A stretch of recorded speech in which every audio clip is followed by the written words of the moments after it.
Hər kəsə salam dostlar. Bəli dostlar, bilirəm neçə vaxtdır video gəlmirdi dostlar. Bunun səbəbi isə dərslərin olması və eleşdiriləcək bir şey tapıla bilməməsi idi və kanalım bir səbəbə görə bağlanmışdı və geri aça bildim. Və indi dostlar yeni video ilə qarşınızdayam. Bəli dostlar, mən dünənləri Roblox'u xəbərlərə çıxdığını gördüm. İndi isə biz bunu eleşdirəcəyik.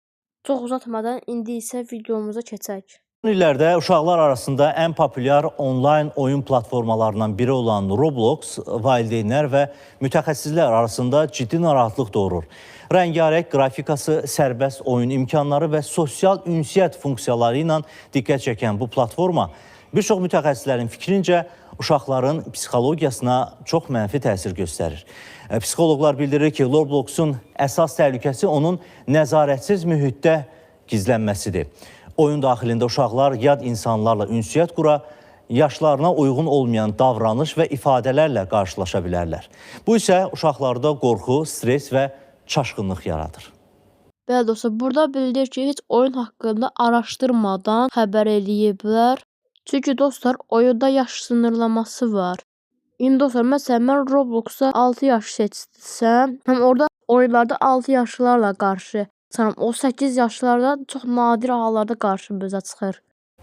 İndi məhəllələrdə uşaqların futbol, gizlənpaç və ya 7 daş kimi oyunlara marağı çox azalıb. Texnologiyanın sürətli inkişafı həyatımızı dəyişib, amma bu dəyişikliklər bəzən bizə itirilən şeyləri xatırladır. Uşaqlıqda oynadığımız oyunlar, bir-birimizlə keçirdiyimiz vaxtlar artıq yad bir şeyə çevrilib. Bəli dostlar, burada deyir ki, 7 daş, gizlənpaç, futbol kimi oyunlar uşaqlara marağı azalıb. Və dostlar, burada əsas problem dostlar valideynlərdir. Çünki əgər uşaqlarına telefon öyrətməsə və onları həyata düşürsələr, yenə əvvəlki kimi olar bəlkə. Bugün uşaqların həyətə çıxmağı yox, telefonlarından ayrılmağı daha çox dərd eləyir. Son illərdə yaradılan bəzi oyunlar yalnız uşaqlıq oyunlarını deyil, hətta uşaqların həyatını da təhlükəyə atır. Məsələn, Mavi Balina adlı oyun yüzlərlə uşağın həyatına son qoydu və buna bənzər başqa təhlükəli oyunlar da mövcuddur. Bəli dostlar, indi isə burada Roblox'u Mavi Balinaya bənzətirirlər. Dostlar, indi mənə deyin görüm, Roblox oynayanlardan heç intihar edən olubmu? Dostlar, Mavi Balina ilə Roblox'un heç bir əlaqəsi belə yoxdur. Böyük təhlükə yaradır. Roblox oyununun uşaqların psixologiyasında və inkişafında çox mənfi təsirləri var. Bunlardan birincisi uşaqların özlərinin inkişafı baxımından daha aqressiv böyüməsinə gətirib çıxardır. Çünki oradakı oyunlar Azərbaycanın milli mənəvi dəyərlərinə yad olan istiqamətlər ön plana çıxır. Xüsusən cinsi azlıqların. Qardaşım, Azərbaycanda o qədər problem yaşanıb. O boyda problem uşaqların psixologiyasını pozmayacaq, bir dənə oyun pozacaq. Bundan başqa oyunun bir sıra ciddi mənfi cəhətləri də mövcuddur. Roblox platformasında oyunçuların müəyyən üstünlüklər və alətlər əldə etməsi üçün pul xərcləməsi tələb olunur ki, bu da bəzi hallarda uşaqların valideynlərinə məxsus bank kartlarından icazəsiz istifadə etməsinə səbəb olur. Pul xərcləmə sadəcə Robloxda yoxdur, bütün oyunlarda var.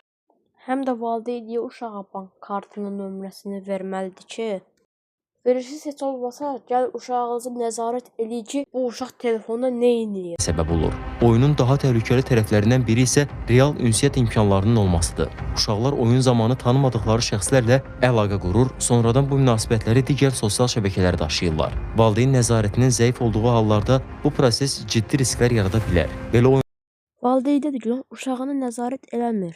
Valideyn uşağını nəzarət eləmir, siz isə günahı valideynlərdə yox, oyunu düzəldəndə tapırsınız. Belə oyunlar uşaqların dünya görüşünə, psixoloji inkişafına və ailə münasibətlərinə mənfi təsir göstərərək onların təhlükəli mühitə sürüklənməsinə yol aça bilər. Roblox bizimlə mənfi təsir göstərə bilər. Süni intellektlə hazırlanan oyunlar uşaqların psixologiyasına mənfi təsir göstərə bilir. Roblox süni intellektdən düzəlməyib. Roblox düzəldiyi vaxt heç süni intellekt yox idi. Roblox oyun platforması Türkiyədə, Rusiyada, Çində, Cənubi və Şimali Koreyada və digər ölkələrdə də qadağan edilib. Səbəb isə bu oyunun təhlükə mənbəyi olmasıdır. O bir ölkələr qadağan edilib deyə biz də qadağan eləməli deyilik.